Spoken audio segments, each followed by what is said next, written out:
अस्सलाम वालेकुम एवरीवन, खुशामदीद आप सबका मेरे यूट्यूब चैनल में। आज मैं आपके साथ शेयर करने जा रही हूँ बकरीद स्पेशल में मटन स्ट्यू की रेसिपी। ये मटन स्ट्यू बिल्कुल इस तरीके से बनाया है कि खाने में बिल्कुल भी मटन की स्मेल नहीं आएगी और ये बहुत ही टेस्टी बनकर तैयार हुआ है। तो चलिए इस मज़ेदार से मटन स्ट्यू को बनाना स्टार्ट करते हैं। यहाँ पर हमने साफ़ सुथरा वॉश किया हुआ मटन जो है 2 किलो के करीब लिया है और इसको बहुत अच्छी तरीके से वॉश कर लिया है। आप देख सकते हैं ये मटन स्टू मैंने ऑलिव ऑयल में बनाया है। तो तकरीबन 1 कप के करीब मैंने यहाँ पर कुकिंग ऑयल लिया है, थोड़ा 1 कप से कम है। इसको हम लो फ्लेम पे हल्का सा गर्म करेंगे, ज़्यादा देर नहीं पकाएंगे क्योंकि ये ऑलिव ऑयल है। इसको बस हल्का सा गर्म करेंगे और जैसे ही हमारा ऑयल गर्म हो जाएगा तो हम इसके अंदर मटन डाल देंगे जो हमने वॉश करके रखा था। और साथ ही इसमें शामिल करूँगी मैं 1 टेबल स्पून के करीब सॉल्ट। आप अपने टेस्ट के अकॉर्डिंग कम या ज़्यादा डाल सकते हैं। इसको अच्छी तरीके से चला देंगे और लो फ्लेम पर हम इसको फ्राई होने देंगे ताकि ये जो हमारा मटन है इसमें से स्मेल बिल्कुल निकल जाए और ये फ्राई हो जाए अच्छी तरीके से। तो हमने लो फ्लेम पर इसको फ्राई होने देना है। इसमें थोड़ा टाइम लगेगा लेकिन ये है कि अच्छी तरह फ्राई हो जाएगा तो फिर इसमें स्मेल नहीं आएगी मटन की।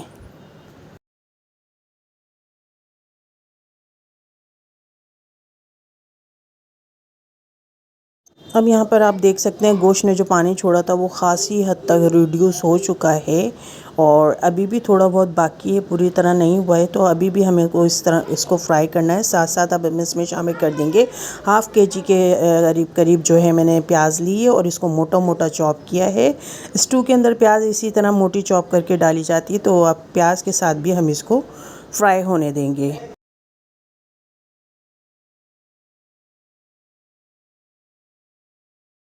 अब मैं यहाँ पर डाल रही हूँ 2 तरह की इलायची, जो कि काली इलायची भी ली है बड़ी वाली, और मैंने 2 सब्ज़ी इलायची भी ली है जिसके अंदर शामिल कर रही हूँ।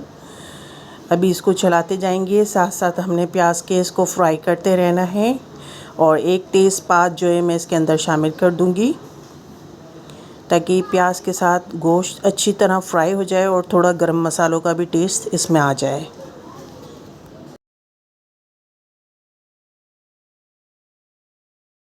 अब यहाँ पर आप देख सकते हैं कि मटन प्याज मसालों के साथ हमारा अच्छी तरह फ्राई हो चुका है। बहुत शानदार तरीके से इसने बिल्कुल ऑयल छोड़ दिया है। आप देख सकते हैं बिल्कुल ऑयल साइड में नज़र आ रहा है। इसी तरीके का हमने इसको फ्राई करना था।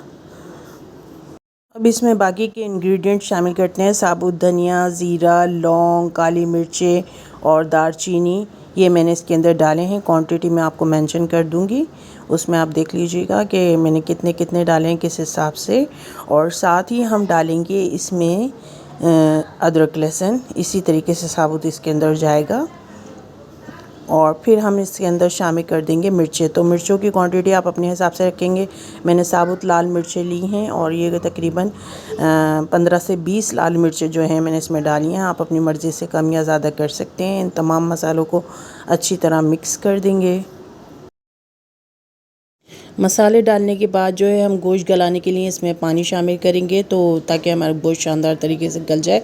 तकरीबन 2 गिलास के करीब मैंने इसमें फुल 2 गिलास जो है पानी शामिल किया है और ये बहुत काफ़ी है गोश्त को गलाने के लिए। और इसको पहले मसालों के साथ अच्छी तरीके से मिक्स कर देंगे और उसके बाद हम ढकना कवर कर लो फ्लेम पर गोश्त गलने तक पकाएंगे।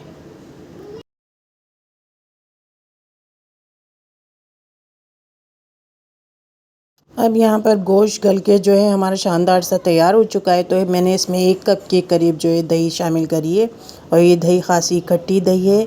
कुछ और टमाटर वगैरह हमने इसमें शामिल नहीं करने हैं। बस दही को हम अब भुनाई होने तक पकाएंगे। तो मैं लो फ्लेम पर इसकी भुनाई कर रही हूँ ताकि दही जो पानी छोड़ा है वो अच्छी तरीके से भुन जाए और हमारा शानदार सा मटन बस रेडी होने पर है। यहाँ पर आप देख सकते हैं कि दही अच्छी तरह भुनाई हो चुकी है और इसने बिल्कुल ऑयल रिड्यूस कर दिया है। तो शानदार सा मटन स्टू हमारा बिल्कुल रेडी हो चुका है। इसको हम हरे धनिया और हरी मिर्च से गार्निश करेंगे। उम्मीद है आपको आसान सी और बहुत टेस्टी मटन स्टू की ये रेसिपी पसंद आई होगी। अगर पसंद आई है तो लाइक एंड शेयर ज़रूर कीजिएगा। साथ ही मेरे चैनल को ज़रूर सब्सक्राइब कीजिएगा और बेल आइकन को भी प्रेस कीजिएगा ताकि मेरी आने वाली मज़ीद रेसिपीज़ को आप देख सकें। Thank you.